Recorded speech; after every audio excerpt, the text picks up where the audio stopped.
Bismillahirrahmanirrahim. Syalburnu ketika membahas faidah al-umur bi maqasidiha, beliau tidak terlalu banyak ya memberikan contoh kaidah fikih, contoh-contoh fikih terkait dengan kaidah ini, karena sebenarnya nanti contoh-contohnya juga akan di-share ya pada qawaid-qawaid atau kaidah-kaidah yang terkait juga dengan kaidah al-umur bi maqasidiha. Nah, dan makanya mungkin nanti ada juga pengulangan-pengulangan ya. Jadi paling tidak ini ada 3 kasus ya yang menjelaskan akan arti pentingnya kaidah al-umur bi maqasidiha, atau yang menjadi contoh kasus lahirnya kaidah ini. Misalnya adalah man qatala ghairahu bila musawwigin syar'i. Idza kana amidan fali fi'lihi hukmun wa idza kana mukhti'an fali fi'lihi hukmun akhar. Nah, jadi contohnya adalah jika seseorang membunuh ya jiwa yang tidak dibolehkan untuk dibunuh. Karena nanti ada pembunuhan yang hak ya, dan ada pembunuhan yang bil ghairi haqqin. Ya, kalau pembunuhan yang hak misalnya adalah hukuman mati bagi pelaku kejahatan tertentu ya, atau dalam peperangan. Nah, itu namanya al-qatlu bil haqqin. Nah, tapi yang dimaksud di sini adalah al-qatlu bil ghairi haqqin. Pembunuhan yang tidak didasarkan kepada musawwi syar'i ya, kepada dasar izin secara syar'i.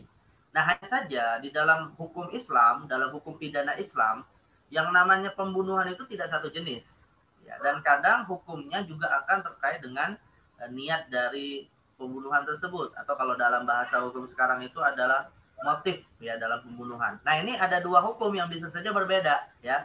Pertama adalah hukum kualitas hukum taklifinya yang haram, artinya hukumnya adalah haram, membunuh itu hukumnya haram, tapi secara kualitas bisa berbeda.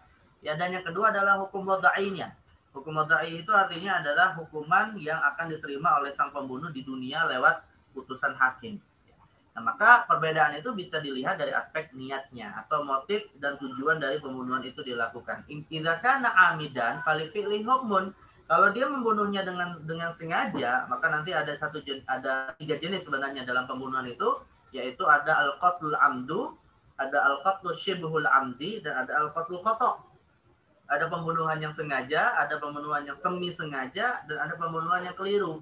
Ya, artinya si pembunuh itu menjadi sebab terbunuhnya seseorang, tapi terbunuhnya bisa karena sengaja, semi sengaja, atau karena sebab kekeliruan. Dan masing-masing dari 3 jenis pembunuhan ini punya hukum yang berbeda.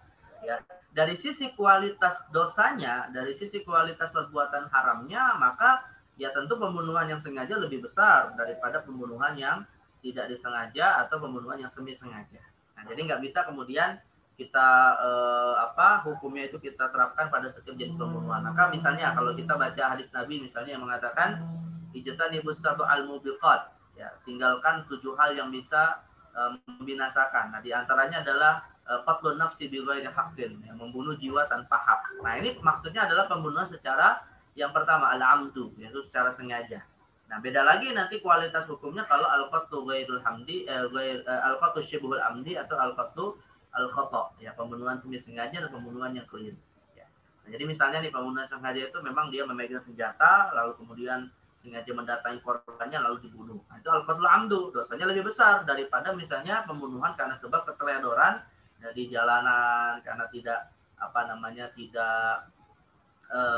tidak dalam kondisi fit ya, tidak dalam kondisi betul-betul memperhatikan jalanan, akhirnya kemudian tertabraklah seseorang. Nah, itu pembunuhan yang sifatnya berbeda hukumnya itu secara kualitas dosanya daripada hukum pembunuhan yang pertama. Nah, di samping itu hukum wadainya juga ya, atau hukum yang akan dibebankan oleh putusan hakim juga berbeda. Kalau al-qatlul amdu ya, pembunuhan yang dengan sengaja, maka bisa saja nanti diterapkan hukum kisos ya, atau misalnya diterapkan hukum diat. Ya, sedangkan kalau al-qatlul khata' maka tidak ada ketentuan kisah atas hukum pembunuhan yang keliru, walaupun di situ ada kewajiban membayar diat, dan diatnya pun berbeda antara diat yang pembunuhan sengaja dan pembunuhan yang keliru. Nah, jadi ini satu contoh bahwa yang namanya niat itu juga akan mempengaruhi, atau bukan hanya niat ya, sebenarnya ini yang dimaksudkan lebih tepatnya adalah motif dari niat pembunuhan itu, ya, yaitu yang nantinya akan menjadi pembeda akan suatu jenis pembunuhan ya. Artinya dari sisi perbuatannya sama ya, mencabut nyawa seseorang, membunuh seseorang itu sama gitu. Tapi dengan motif dan niat yang berbeda maka akan berbeda pula hukumnya di akhirat dan bagaimana hukumnya di dunia. Baik. Maka ini contoh apa namanya, hakim akan menetapkan hukum secara berbeda tergantung kepada motifnya. Kemudian yang kedua adalah contoh lain, misalnya waman qala li ghairihi khudh hadhihi darahim. Khudh hadhihi darahim. Ada seseorang berkata, ambillah uang ini. Ya, ambillah uang ini. Nah, maka ketika dia mengucapkan kata-kata ambillah uang ini, tergantung ini akadnya apa, ya. Akadnya akan bisa berbeda tergantung apa yang dia niatkan. Fa inna wat tabarru kana hibatan. Kalau dia berniat itu sebagai pemberian untuk tabarruk, pemberian cuma-cuma, maka disebut hibah, ya. Jadi kalau misalnya ambillah uang ini, lalu dikonfirmasi, maksudnya apa? Ya untuk kamu, nggak usah dikembalikan. Nah, berarti dia maksudnya adalah hibah. Tapi wa illa kana qardan wajibul i'adah. Tapi bisa saja nanti akan menjadi hutang, ya. Kalau dia meniatkan pemberian itu untuk dikembalikan, maka ini namanya adalah qard, ya, atau hutang, ya. Tapi bisa juga maksudnya amanah, yaitu dalam bab wadiah. Wadiah itu artinya dia menitipkan, ya, ambil uang ini maksudnya untuk dititipkan. Maka ini masuk dalam bab wadiah atau amanah. Ya, maka wajib alaihi hifdzuha. Maka orang yang dibebankan tadi, ya dia harus menjaga harta tersebut. Wa illa kana dominan. Ya, tapi kalau kemudian uang itu sudah dijaga dengan maksimal tapi tetap hilang, maka di sini dia tidak menanggung pembayaran atau tidak menanggung hutang uang tersebut, ya, kecuali kalau dia menghilangkannya karena sebab teledor. Nah, maka ini beda dengan korot. Kalau korot ya tidak terlihat, tidak dibatasi mau itu hilangnya karena teledor atau tidak, artinya dia harus membalikan gitu ya. Jadi ada 3 jenis niat yang berbeda, ya, tergantung kepada apa yang dimaksudkan dalam pernyataan dari pemberi tadi. Nah, ini kembali kepada niatnya. Maka bagaimana kemudian kita mengetahui niatnya? Ya tentu mudahnya dengan cara mengkonfirmasi maksud dari pemberiannya itu. Fasuratul i'ta, kata Syekh Al-Burnu, fasuratul i'ta wahidah, ya, bentuk pemberiannya sama, walakinnal maqasid min wara'i dzalika mukhtalifatun. Tapi maksud dari pemberian itu berbeda-beda. Maka fatarattaba al-ahkamu taba'an litilkal maqasid wal ahdaf. Maka hukum juga akan tergantung kepada maksud dan tujuan dari pemberian itu. Artinya bisa berbeda-beda tergantung kepada apa yang diinginkan dari pemberian tersebut. Jadi bentuknya sama, perbuatannya sama, tapi hukumnya berbeda tergantung kepada niat. Baik, al-mithalu akhar. Wa man iltaqata luqatatan. Ya, wa man iltaqata luqatatan bi qasdi akhdhiha li nafsihi kana ghasiban alaihi. Ya, kana ghasiban alaihi dhamanuha. Idza talafat fi yadihi. Ya, walau iltaqataha bi niyyati hifdhiha wa ta'rifiha wa raddiha li sahibiha mata zahara kana aminan fala yatmanuha idza halakat bila ta'addin minhu alaihi au tafsirin fi hifdhi. Jadi kalau misalnya ada seseorang menemukan barang luqatah, ya, menemukan suatu barang yang hilang, ya. Nah, ini ya ikhwan, saya tanya dulu, luqatah itu kewajibannya kalau kita menemukan barang, misalnya ada dompet jatuh gitu ya. Kewajibannya apa? Ya ikhwan. Ini luqatah diumumkan selama setahun. Ini luqatah atau rikas?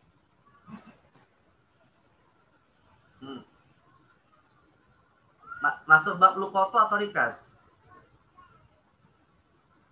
Kalau kita nemu barang di jalan itu dan itu punya nilai, itu masuk bab luqatah atau rikas? Tahu rikas nggak? Paham rikas temuan ya, rikas. Nah, rikas itu kan babnya apa? Rikas itu dalam bab apa rikas? Dalam bab zakat, ya. Jadi rikas itu dalam bab zakat. Jadi dalam bab zakat itu ada hadis Nabi SAW mengatakan wa fir rikazi al-khumusu. Wa fir rikazi al-khumusu. Jadi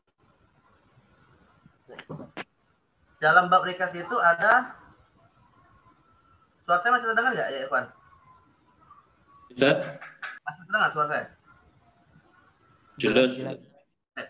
Jadi dalam bab zakat itu kan ada hadis wafir rikazi al-khumusu. Dalam harta rikas, ya, ada kewajiban zakat 20%. Artinya 80%-nya menjadi pemilik yang mendapatkan rikas, tapi 20% bayar zakat. Nah, saya tanya ini, kalau kita bertemu barang kayak dompet misalnya di jalanan, itu babnya lukoto apa rikas? Dan apa perbedaan antara lukoto dan rikas? Ada tahu nggak? Lu kotor kan Ustaz? Boleh nggak kalau misalnya kita ketemu dompet, uangnya misalnya 1 juta, ya kita ambil 800.000, 20.000-nya dizakati, boleh nggak? Tidak boleh. Enggak boleh. Tidak boleh. Enggak boleh tak? Apa bedanya dengan rikas? Apa bedanya dengan rikas? Kan rikas juga biasa diterjemahkan barang temuan. Apa Tidak bedanya? boleh. Kalau harta karun boleh. Ah, rikas itu kalau dalam definisinya adalah al-madfun fil ard, ya, harta yang biasanya tertimbun di dalam tanah milik orang terdahulu. Nggak mesti harta karun, bisa harta Firaun, bisa harta Namrud, bisa harta Majapahit, ya nggak harus harta karun. Nah, itu rikas. Ya, jadi kalau misalnya ada orang mengatakan, oh saya ketemu dompet, berarti saya ambil 80%-nya, 20%-nya dijakati. Nah, ini salah paham. Ini keliru dia memahami. Ya. Itu bukan rikas, nah, tapi dia lukoto. Dan kewajiban lukoto adalah ya, menyerahkan kepada pemiliknya. Kalau memang di situ ada keterangan pemiliknya, ya diserahkan kepada pemiliknya. Ya, masalah nanti dia dapat upah, ya alhamdulillah. Ya, kalau memang itu diberi. Tapi intinya dia tidak punya hak sepeser pun, tidak punya hak sedikit pun dari lukoto itu. Harus dikembalikan kepada pemiliknya. Nah, yang jadi masalah adalah dalam proses pengembalian itu tadi, bisa saja dia atau ketika dia menemukan lukotoh itu, ya, akhirnya kemudian punya niat yang berbeda. Seseorang atau beberapa orang punya niat yang berbeda, ya. Ada yang niatnya itu menemukan barang dalam rangka untuk dia miliki, maka hukumnya adalah gosok. Ya, hukumnya adalah gosok dan itu haram, ya. Jika kemudian barang itu kemudian diniatkan untuk gosok, lalu kemudian hilang, maka dia bertaubatnya dengan cara harus mengembalikan dengan harta yang dia miliki kepada pemiliknya jika menemukan pemiliknya. Tapi kalau misalnya niatnya itu bukan untuk dimiliki, tapi sebenarnya untuk dikembalikan, ya, tapi di tengah jalan kemudian hilang dari tangannya dan dia tidak teledor dalam kehilangan itu, maka ini bukan gosok, tapi ya dalam rangka untuk ta'rif, ya, untuk menginformasi atau aminan, ya, dia menjaga amanah untuk diserahkan kepada pemilik asalnya, maka dia tidak wajib menanggungnya, artinya dia tidak perlu atau tidak berkewajiban untuk mengembalikan dari harta yang dia miliki karena atas dasar kehilangan barang yang dia ingin kembalikan. Nah, jadi ini tergantung kepada niat. Kalau ingin memilikinya disebut gosok, tapi kalau ingin mengembalikannya atau menyerahkan kepada pemilik aslinya maka disebut amanah, ya. Dan yang pertama jelas dosa, yang kedua tidak berdosa, dan kemudian yang berikutnya hukum lainnya adalah jika kemudian barang itu hilang, ya, dan dia ingin misalnya bertobat, harus dikembalikan dengan harta yang dia miliki senilai yang dihilangkan. Sedangkan kalau dia amanah, maka ini tidak wajib dia kembalikan kalau memang hilangnya bukan karena sebab taksir, bukan karena sebab keteledoran.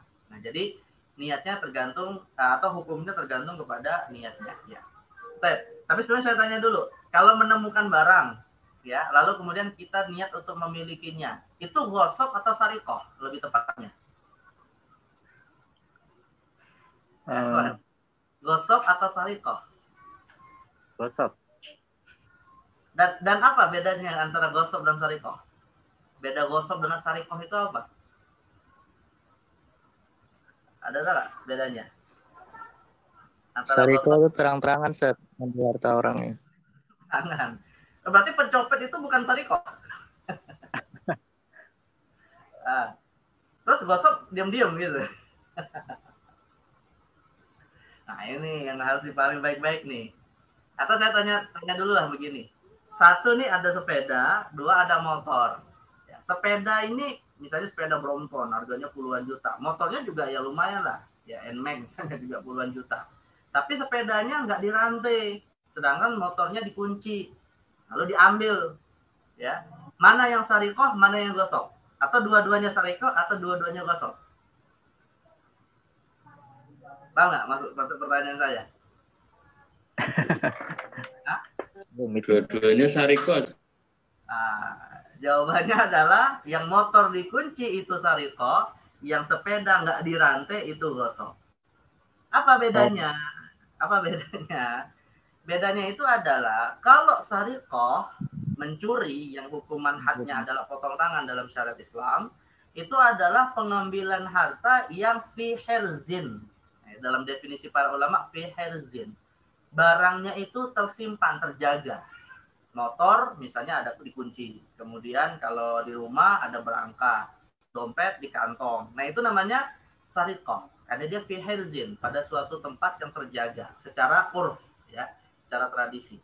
Tapi kalau gosok itu mengambil harta yang tidak terjaga, itu gosok namanya. Walaupun nilainya bisa saja sama, bahkan bisa jadi gosok lebih besar daripada sariqah. Dan untuk gosok secara hukum pidana Islam bukan didasarkan kepada potong tangan, tapi kepada takzir, ya, kepada putusan hakim nanti seperti apa dia melihat aspek maslahatnya. Jadi tidak bisa langsung diputuskan, oh ini adalah potongan tangan sariqah misalnya. Nggak bisa. Kenapa? Karena untuk sariqah itu kasusnya adalah pengambilan harta yang tersimpan fi hirzin.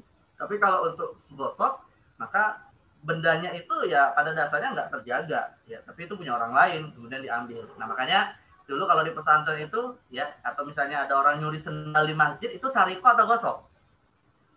Gosok. Tergantung. Kalau sendalnya dirantai di tembok masjid, sariqah itu. Karena dia terjaga gitu ya. Tapi kalau cuma ngelempar gitu aja di emperan masjid, itu gosok namanya, ya.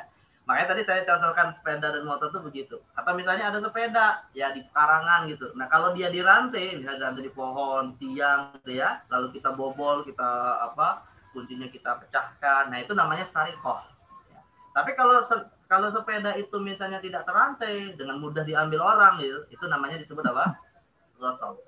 Gosok. Jadi bedanya di situ. Ya. Tetapi sekali lagi, ya maka di sini dicontohkan kan, menemukan barang itu kan berarti barangnya terjaga tidak? Tidak. Enggak kan? Nah maka ketika dia berniat untuk memilikinya, enggak dihukumi sariqah, jatuhnya adalah gosok. Ya dan kalau misalnya dibawa ke pengadilan, maka dia dasar hukumnya bukan as-sariqatu, tapi takzir. Ya, takzir itu artinya putusan hakim, tergantung hakim menilainya seperti apa. Tapi kalau misalnya dia mengambilnya dalam rangka untuk menyerahkan, ya maka ini namanya amanah, ya, dan dia wajib mengumumkannya. Dalam hal ini disebutkan, ya kalau dia tidak tahu yang memiliki siapa, maka disampaikan, diumumkan selama satu tahun. Tapi kalau dia tahu siapa yang punya, ya langsung serahkan kepada pemiliknya. Baik, nah ini maka kembali kepada niat, ya, dia mengambil itu dalam rangka untuk apa. Baik, jadi intinya hukumnya, maksudnya ini yang menjadi poin adalah hukum dari suatu perbuatan jenisnya sama, ya, perbuatannya tuh jenisnya sama, mengambil harta sama, membunuh sama, ya, menyerahkan barang sama, itu sama perbuatannya, tapi nanti akan berbeda hukumnya tergantung maksud dari perbuatan-perbuatan yang tadi sama itu. Ya, kembali kepada hukum syariat terkait dengan niatan yang dimaksudkan dalam perbuatan itu. Nah maka ini ketika dikatakan misalnya bagaimana hukumnya, ya kembali kepada kaidah al-umuru bimaqasidiha. Baik. Terus sekali lagi ya ikhwan, yang kita maksud niat ini bukan hanya sesuatu yang bersifat tidak tampak, ya. Karena yang dimaksud dengan maqasid itu bisa saja masuk di dalamnya niat dalam hati, maka ini nanti ada kaitannya dengan hukum di akhirat. Bisa juga maksudnya adalah suatu tujuan yang terukur, yang biasa disebut dalam pengadilan itu motif dari perbuatan. Nah, bisa saja ada indikator-indikator yang akan menunjukkan perbuatan ini ditujukan atau motifnya sebagai apa. Itu juga bagian dari maqasid. Jadi maqasid itu bukan hanya niat yang dalam hati kemudian tidak bisa terbaca, ya, tapi juga motif dari niat tersebut yang bisa dilihat lewat indikator tertentu. Nah, ini yang dimaksud dengan maqasid. Baik. Hadza al-mabahats ats-tsalits, ya, ba'd al-amthila allati tata'allaqu bil